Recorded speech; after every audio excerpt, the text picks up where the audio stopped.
Hello there.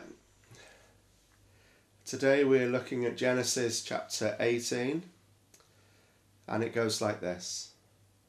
The Lord appeared to Abraham near the great trees of Mamre, while he was sitting at the entrance to his tents in the heat of the day. Abraham looked up, and he saw 3 men standing nearby. When he saw them, he hurried from the entrance to his tents to meet them and bowed low to the ground. He said, "If I have found favour in your eyes, my lord, do not pass your servant by. Let a little water be brought, and then you may all wash your feet and rest under this tree. Let me get you something to eat, so that you can be refreshed, and then go on your way, now that you have come to your servants." "Very well," they answered. "Do as you say." So Abraham hurried into the tent to Sarah. "Quick," he said, "get 3 seahs of fine flour and knead it and bake some bread." Then he ran to the herd and selected a choice tender calf and gave it to his servants, who hurried to prepare it. He then brought some curds and milk and the calf that he had been prepared, and set these before them.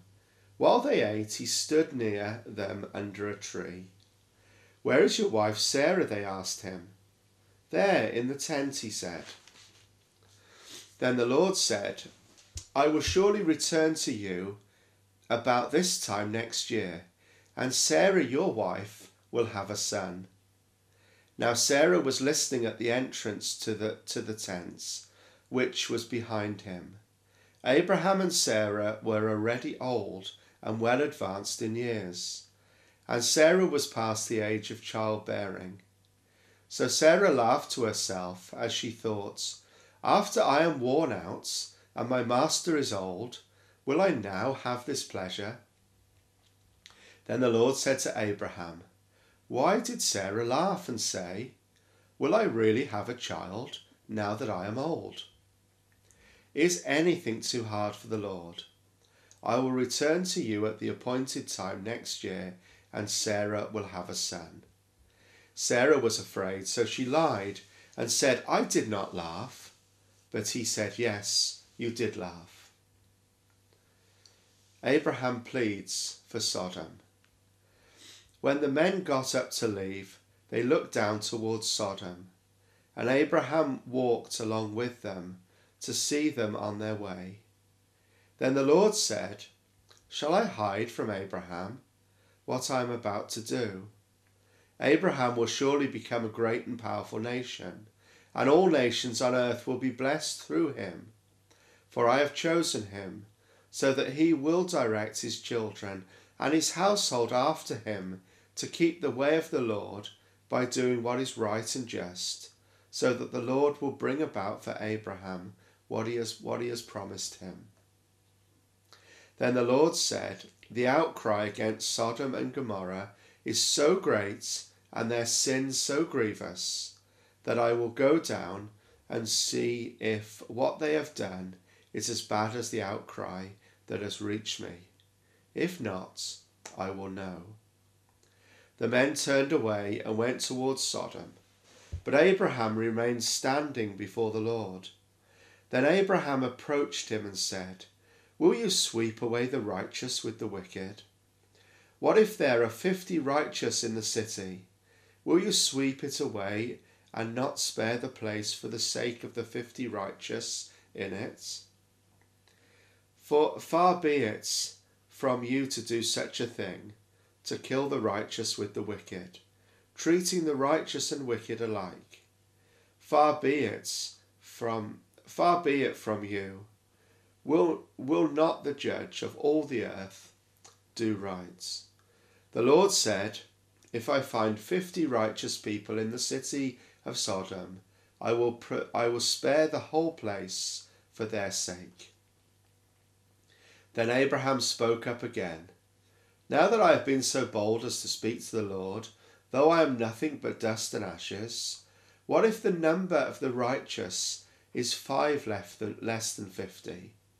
Will you destroy the whole city because of 5 people? If I find 45 there, he said, I will not destroy it. He said, for the sake of 40, I will not do it. Then he said, may the Lord not be angry, but let me speak. What if I only find 30 there? He answered again, I will not do it if I find 30 there. Abraham said, now that I have been so bold as to speak to the Lord, what if I only find 20? He said again, for the sake of 20, I will not destroy it. Then he said, may the Lord not be angry, but let me speak just once more. What if only 10 can be found there? He said, for the sake of 10, I will not destroy it. When the Lord had finished speaking with Abraham, he left and returned home. Genesis chapter 18, what a great passage of scripture. We see here again Abraham and Sarah, and we see the same thing said to Sarah this time, that this time next year, when the Lord returns to her, she will have a son. What is Sarah's reaction to that? Amazingly, she laughs. As we find Abraham yesterday, when God spoke to him about what was going to happen, he laughed. But I love this particular line in the passage here. It goes like this in verse 14. Verse 13 is where Sarah had laughed and said, I'm old and I'm past my best. But in verse 14, God says, is anything too hard for the Lord? And then Sarah starts to panic about what she said. And then in verse 15, she becomes afraid. And then immediately she lies. And she tries to go back and backtracks on what she's already said. And I think for us, perhaps for me and for you, that we need to trust and have faith in God and believe that what he wants to do with us is in our very best interests.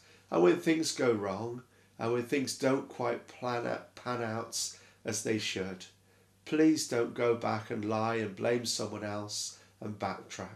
Just be honest and say it's not gone quite so well.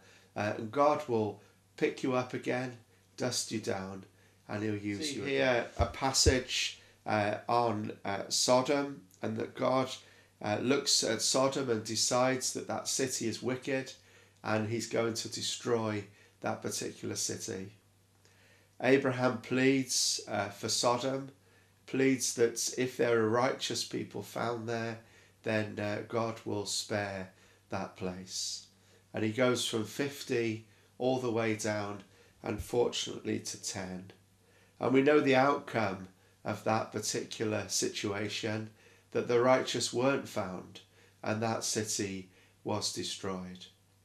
God won't be messed about with, but if we put our faith and our trust in him, he will use us, he will bless us, and he will encourage us in this wonderful faith that we have.